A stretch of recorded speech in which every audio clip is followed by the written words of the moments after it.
রামা, তুমি ক্ষমা চেয়েছো? শুধুই সরি নাকি? তার পায়ে পড়ে গেছিলাম, কিন্তু কোনো কাজে দিল না। সে পা তুলে নিল, চিঠি লিখে দিলাম। দাদা, সে তো আরো অনেক ভাষণ দিল। এটা তো তার অভ্যাস হয়ে দাঁড়িয়েছে, সে যেমনটা চায় সেরকম গল্প বানায়। এতে আমরা কি করব? তুমি তো কোনো ভুলই করনি রে বাবা, তাহলে কিসের জন্য ক্ষমা চেয়ে বসলে? বিষয়টা ভালো লাগেনি। আর কি বা করতে পারি? ওদেরকে দেখে আমার ভয় হাঁটু কাঁপতে লাগলো, চোখে জল বেরিয়ে এলো, হার্টবিট বেড়ে গেল। অনেকটা ফুটন্ত তেলে রোস্ট করার পরে চিকেনের যেরকম অবস্থা হয়, ওই পকোড়ার মতো আমারও তাই হয়েছিল।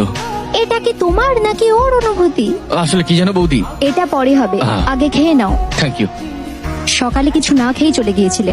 এটাই হলো বাঘের জন্য আদর্শ খাদ্য তালিকা। খাওয়াও, ভালো করে খাওয়াও। তোমার এই অবস্থা কেন?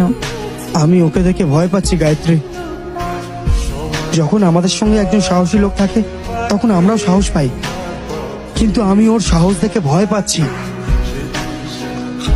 রাম যা করে কিছু না কিছু সঠিক ভেবেই করে, সেটা তুমি জানো। ঘুমানোর সময়ও সে আমাদের নিয়ে ভাবে, এমনকি ঘুম থেকে ওঠার পরও প্রথম চিন্তা আমাদের দিয়েই। সত্যি, সে নিজে পড়াশোনা ছেড়ে দিয়েছে আমাদেরকে পড়ানোর জন্য। আমাদের এত সুন্দর জীবন গড়ার পিছনে মূল অবদান ওর। যখনই আমরা কোনো সমস্যায় পড়ি সে আমাদের সামনে দেওয়াল হয়ে দাঁড়ায়। সে মৃত্যুর পরোয়া পর্যন্ত করে না। যদি ভবিষ্যতে তার সঙ্গে কিছু হয়ে যায়,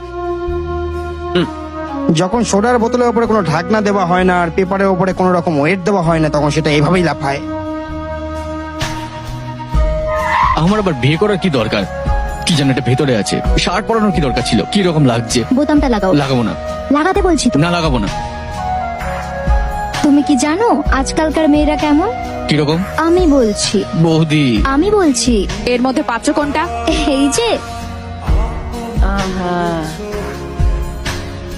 ও এই সে। বসুন গিয়ে, আমি মেয়েকে ডাকছি।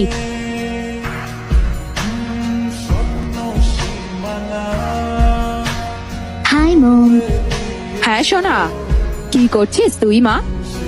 জিমে ব্যায়াম করছি মা। পাঁচের পরিবার এসছে তোকে দেখতে, একবার এসে দেখা করে যা। 10 মিনিট, জামাটা পাল্টে আসছি। দরকার নেই, যেভাবে আছিস ওভাবেই আয়।